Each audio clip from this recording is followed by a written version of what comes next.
Greetings ladies and gentlefish, and welcome back to another video with a pair of subscriber replays in.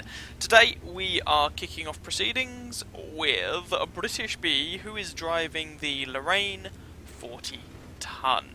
Now this thing used to be the tier 9, tier 8 or tier 9, can't remember which, regular medium tank for the French. These days, that is no longer the case. It is now the premium, or one of the premium, tier 8 medium tanks for the French tech tree. This one packs a 4-round 100mm autoloader, which is about to give this WZ an incredibly bad day. Good night, sweet prince. Exactly 1000 damage done. I believe that was the entirety of that WZ's health, which tells us, poor guy, it appears, he was probably using the stock turret, if memory serves, unless they've changed the hit points of that thing recently, which is entirely possible because I haven't played the game in a while. So, we're here on, what's the name of this map? Cliff, that's the one. It is Cliff. I should have had a bit more confidence in myself. Now, the Lorraine 40T, it's in an interesting place in the game, put it that way, because at tier 8, if you're interested in French auto-loading goodness, you've got the Batchat 12T, which, I mean, is a light tank and packs a 75mm autoloader. It's not really a good comparison. Ooh, 430 has fired, let's take advantage, he's on fire, and he's just burned to death.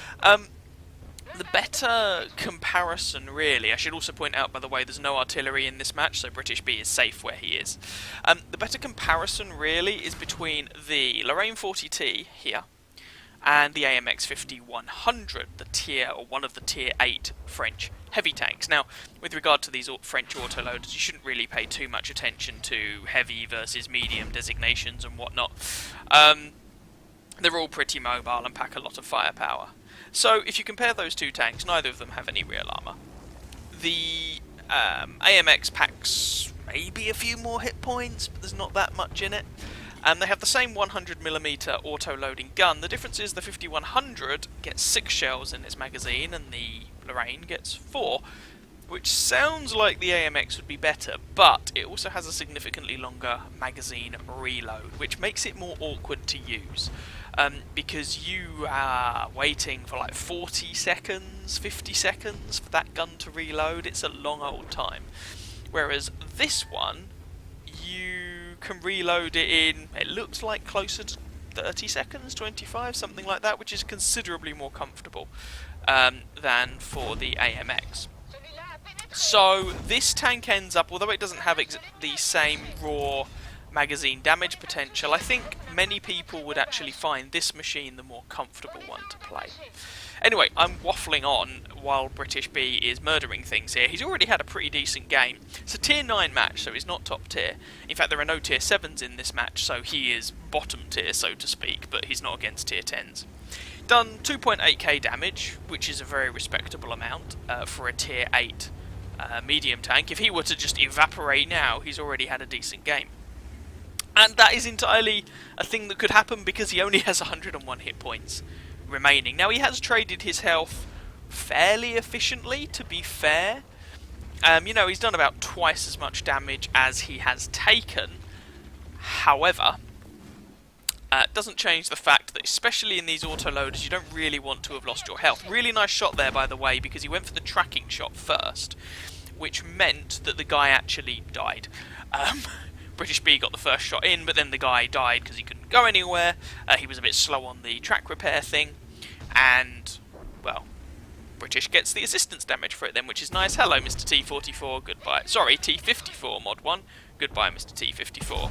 And 1 into the Scorpion for good measure.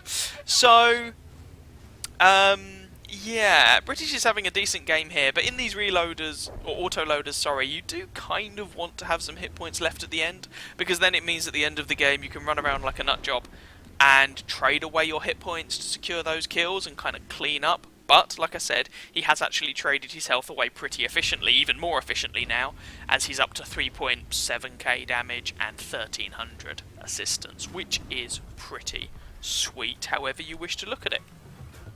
Now it looks like, if you look at the the mini-map, it looks like BritishB's view range is pretty close to the view range cap, so I'm guessing he's running optics on this tank, probably with a pretty respectable crew.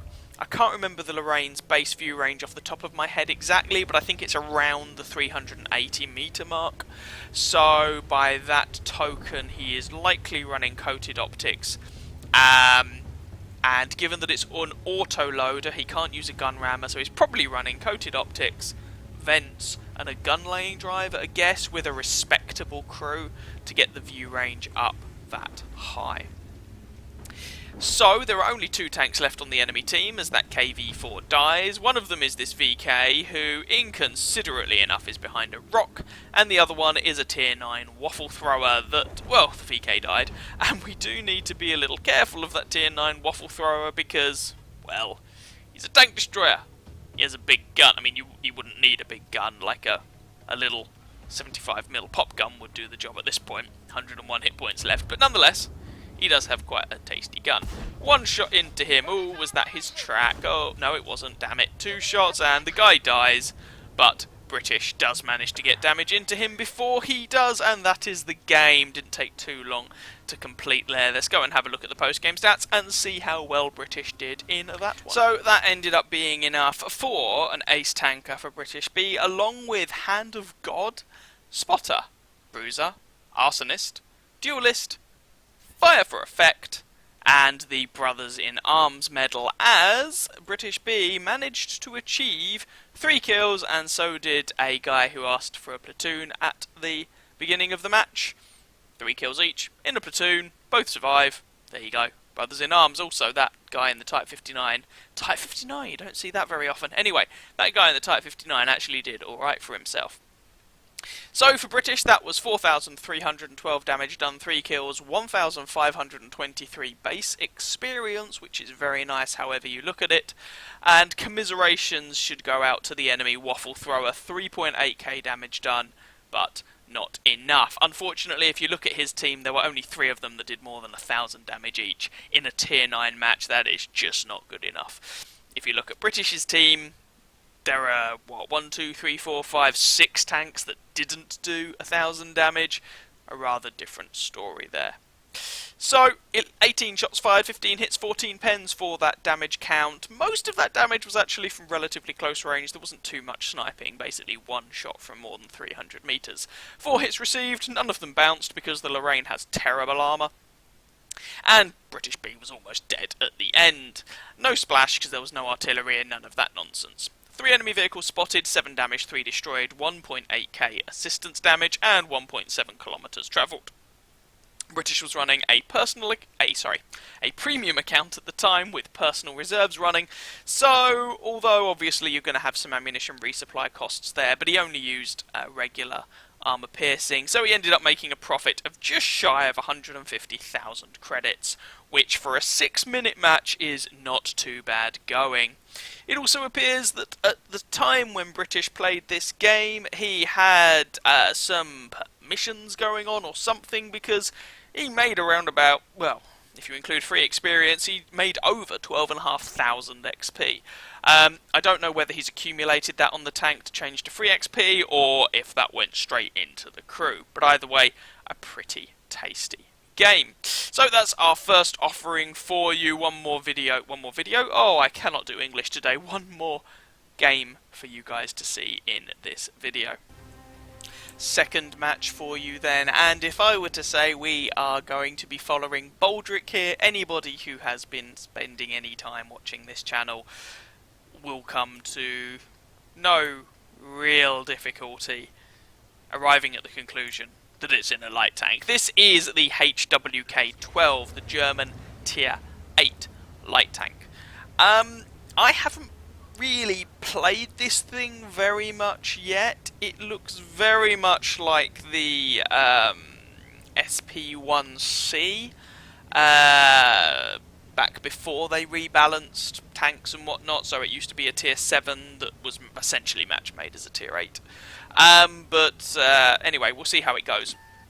Oh, straight away, some nice spots there. I haven't even mentioned that we're here on Live Oaks. And comes to the nice little spotting bush here. Although he does get spotted himself in the process, nonetheless, that's 766 damage straight off the bat. And with that view range, he's clearly up to view range cap. I'm pretty sure Baldrick here is running coated optics. So, spotted out an object 252U there. This is a tier 8 match, by the way, and actually it's very favourable matchmaking. It's a tier 8 match and 357. So as far as Baldrick's concerned, he is at the top of the chain, which is nice. Is he going to go for a shot on that SU? He is, but the shell velocity on this gun, I believe, is pretty awful. Also, unusually for Baldrick, he's packing 20 heat rounds. He doesn't normally use much premium ammunition, but if memory serves, I think the gun has 180 pen. Yep, 180 pen, 240 alpha, and the heat pen is 250. Having said that, like, when your shell velocity is appalling, I do entirely understand why you might pack some heat rounds, and the way armour creep has been in this game over the last couple of years, again, I can't really blame him too much for that.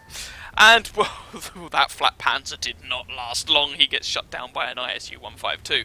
So despite the fact that this match is less than 2 minutes old, Baldrick's already up to 487 damage done and 2.2k assistance, which is very tasty. I do actually quite like Live Oaks as a map, always have. It just seems like there's an opportunity for every different tank type to do something meaningful. Although I grant you, no, yeah, every tank type to do something meaningful. No, I'm not going to put any sort of caveat on that. So takes a hit there from the T50-2, only 89 damage. That thing's packing a little 57mm pop gun, so it will take that guy a while to kill boulders. But oh, hello, Mr. 40TP. How are you today? You are not doing very well, are you, my friend? And he is done. Scoreline's 5-2, by the way. So, just as I say that, 5-3. So the friendly team is managing to win this. Having said that, it's not all completely hunky-dory. Over on the right flank, as you can see, the enemy team have pushed, as far as I can work out, pretty much uncontested down the 9 and 0 lines, and, well, there's a light tank that's disturbingly close to artillery. Don't get me wrong, there's a TD and an easy 8 in the way, but don't get me wrong, there's an easy 8 in the way, but that can still be a little bit problematic. Nonetheless, Baldrick is going over to get some spots and see who he can find. Spots out an M6 who takes some fire. Nothing particularly spectacular. Meanwhile, back in the city, things are actually a little bit dicey. The friendly team have lost their tier 8 heavy tank, the 110, and despite the fact they're 1 kill up, it's worth pointing out the enemy team have not yet lost a single top tier tank, so that is something to bear in mind. Which means that now we have a Cromwell Berlin and a VK of some description, or there was a VK 3001D, taking on an Object 252U. Now both of those friendly tanks are relatively decent, but, well, they're at close range with a rather nasty top tier Soviet heavy tank in a city. I mean, it's not going to go well, is it? And as it turns out, guess what? They're dead. Scoreline is 6-8. And Baldrick finds himself in a tangle with this T50-2. Now, with the HWK, unfortunately, the DPM is not going to be spectacular, if memory serves, and he can't really bounce shots. He does lose some health to that T50-2 here, but does manage to at least execute the T3485 before taking any more hits, which is something.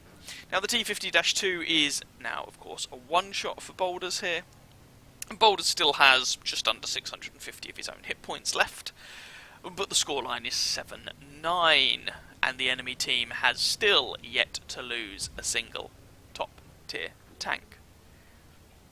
Having said that, it also has a couple of bottom-tier tanks remaining, which the friendly team does not. So there's a little bit of swings and roundabouts there, if we're going to be honest. Ooh, that was a little bit dicey, but hello LT432, how are you today? You're fine, because this gun isn't enormously accurate. Try that again? Nope. Is it worth trying one more shot? Baldrick doesn't seem to think so, fair enough. It's difficult to tell sometimes. I mean, that enemy light tank, the LT-432, is a very low-profile machine and even has a little bit of armour going on, so it is entirely possible that even if Baldrick managed to get a hit, the guy may well be able to bounce. M6 spotted out, side armour on that tank is atrocious, and it's bottom tier here. 150 pen should cut through him like a hot knife through butter. Is the guy still there? Possibly. He shouldn't be if he's got any sense, but, you know, random people and teams and whatnot. It's entirely possible that he is still there and took another shell to the face. Oh, A44, that guy hits quite hard. So, enemy Scorpion has just taken out the friendly M12, putting paid to any artillery-based hopes the friendly team might have. But the Fat Ghoul, which is a wonderful name by the way, in a T25/2 returns the favour on the Scorpion. Scoreline is 9-11. There's been 2 kills between the two teams for a little while at this point. The enemy team, with the death of that Scorpion, is down, however, to a single Tier 8 remaining. Someone managed to take down the LT-432, but at the time I didn't notice who it was. Everybody on the friendly team has also managed to pick up a kill. It looks like, certainly in terms of kills, we don't know in terms of damage and whatnot, but certainly in terms of kills, the enemy object and Scorpion were the ones really doing the bulk of the bullying here. Not really too surprising, as they're the 2 top tier tanks, well, 2 of the top tier tanks. Whereas the kills are more evenly spread on Baldrick's team, or at least on who's left of Baldrick's team. So, Baldrick's trying to take advantage of soft cover where he can to spot some people. Looks like that M6 may well have actually taken that extra shot there, which is hilarious. Baldrick has a punt at his side armour, but hey, accuracy. Doesn't actually get spotted for his troubles there, and, well, yeah, hey. Accuracy. Go figure, right? Third time's the charm, though, surely, and the M6 goes down, and that becomes Baldrick's second kill. It's worth pointing out, despite the fact that he's in a light tank, and that he's got, what, 2.7k assistance damage, he's also done almost 2,000 of his own damage at this point, which takes a few shots with a 90mm gun. M12 artillery piece here, there's one shell in. Oh, kinda wish he had high explosive loaded there, but swings and roundabouts. Hopefully the second one will do the job, and it does. What is the alpha damage on this HE? 320, so that should have done it, assuming it penetrated, which one would like to think it would. That shell actually hit, but, hey, Soviet light tank armour, right? Go figure. However, that has evened the scoreline up somewhat at 11 kills apiece, and does also push Baldrick over the 2k damage done mark. Little bit of assistance damage on the A44 there, who's decided to break out across the lake. Baldrick's coming down to deal with this T50-2, hopefully. There the guy is, auto-aim, and aiming is for the weak, right? That just leaves the enemy artillery and the Object 252U on the enemy team. Now, artillery, of course, could one-shot Baldrick because he's in a light tank and has no armour. The Object 252U, well, the average alpha damage on that gun is 440, so assuming he's firing not high explosive, well, he's nowhere near Baldrick anyway, it's a bit academic. I was thinking he's unlikely to one-shot him, but as it is, Baldrick is going artillery hunting. Object 252U kills the ISU-152, by the way. But there are only 2 tanks left on the enemy team, but one of them is a 252U. And there's artillery. Can Baldrick put some damage in on this guy? Oh, there's one shell. Baldrick is now, by the way, down to using his premium ammunition because he's burned through all of his armour piercing. Seems a bit of a waste against the SU. I would probably have switched to high explosive myself when I knew I was going to be engaging that guy. Hope to get the one-shot kill, but it looked like the guy had about 350 health, so probably would have taken 2 shots with the HE anyway, but it might have just taken the one.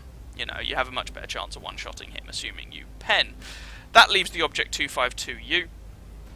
Now, depending on what health this guy is on, well, this could go either way, let's be honest. Unfortunately, of course, being a Soviet heavy tank, its sides are made of spaced armour which eat heat shells for breakfast. So actually, if Baldrick's going to get flanking shots, and it looks like he probably is, the heat ammunition isn't necessarily the best. Nonetheless, that's still one shot in. Baldrick gets spotted, and the object is like, nope, nope, nope, nope, nope, nope. I don't like the idea of a light tank shooting me in the flank, which is entirely reasonable, to be fair. He does also take out the T25/2. Now, Baldrick should, more often than not, be able to take one hit from this guy without dying. Up behind him, as it is, the guy's looking the wrong way, and there we go. He is dead. Game is over. Friendly team wins. Hurrah. Let's have a look at those post-game stats. So that game was perhaps unsurprisingly enough for an ace tanker there, along with the spotter, bruiser, and fire for effect ribbons. In addition to that, Baldrick also managed to pick out scout, patrol duty. Is that a Pascucci's medal, I think, for killing 2 enemy SPGs, high caliber for doing all of the damage, and I wouldn't have blamed you if you'd missed that in all the kerfuffle, he actually picked up a top gun for his 6 kills. 3,463 damage done, which for a light tank ain't half bad, even if it is top tier. 6 enemies killed, 1,606 base XP, which is very tasty. Now, I would like to say commiserations to the enemy object 252U. 3.4k damage done, a top gun himself, or would have been a top gun. Oh no, it is a top gun. I couldn't remember if top gun only went to one person. 870 base experience. That is a bit of a rough result for him. Don't get me wrong, he was in a top tier tank. It's a very powerful tank anyway, but it was the last time I played anyway. Blah blah blah, but nonetheless, still unlucky that that wasn't enough to pull his team over the finishing line. And really, if you look down at the two teams, you can kind of start to see where the difference comes in. Baldrick and the object both did a very comparable amount of damage, both managed to rack up a top gun. The next few guys on each team managed somewhere in the sort of 1,000 to 1,500 ballpark. The next few guys on each team are sort of less than 1,000, but still managed to get a few shots in. But if you look right down there at the bottom of both teams, there are 3 tanks on the friendly team who do 0 damage, and unfortunately for them, there are 5 tanks on the enemy team who did 0 damage. So, sucks to be them, really, if we're going to be honest. I mean, on the enemy team, they did have their top tier tanks at the top, which is kind of where they should be, if everything's going as you'd expect it to, but hey, it is what it is. If we have a look at the detailed breakdown of that, 31 shots fired, which when you're packing a 90mm gun is actually quite a lot. 19 hits, 17 pens, that's not too bad, for that damage count. About half that damage from a range of more than 300 meters. So bear in mind with that accuracy, quite a few of those shots were kind of snipes. 7 hits received, which you don't normally experience in a light tank. Usually you're dead long before then, but most of those hits were from a pew-pew little 57mm gun on that T50-2. Still alive at the end, 10 enemy vehicles spotted, 8 damaged, 6 destroyed, let's just call it 3,000 assistance damage, 6.7k travelled. And with a premium account that Baldrick was running at the time, because he had to fire a few rounds of premium ammunition because he ran out of regular armour piercing, still 39,500 credit profit. Even within the standard account, that would have been, what, a 19,000 credit profit, so pretty nice. Again, there appeared to have been some sort of missions running at the time when Baldrick played this game, and so it's probably Christmas-related missions, given the time of year when this was played, at a guess. And so it looks like Baldrick managed, what, around about 10,000 experience for that game, which is pretty sweet however you look at it. So there we go, couple of subscriber replays for you. I hope you guys enjoyed them. If you did, by all means feel free to catch some of my other videos. Subscribe to the channel if you want to and you've not already done so and you find it vaguely entertaining. If you want to submit your own replays, I promise I will get back to looking at Discord again.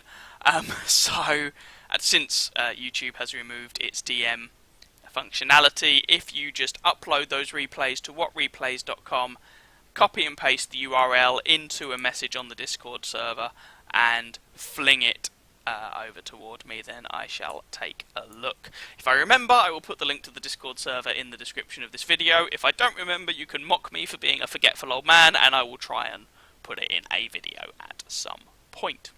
Anyway, I hope you guys are having fun and not letting all of the coronavirus and lockdown nonsense get to you too much. Enjoy yourselves, and I wish you happy hunting on that battlefield. Ciao, ciao.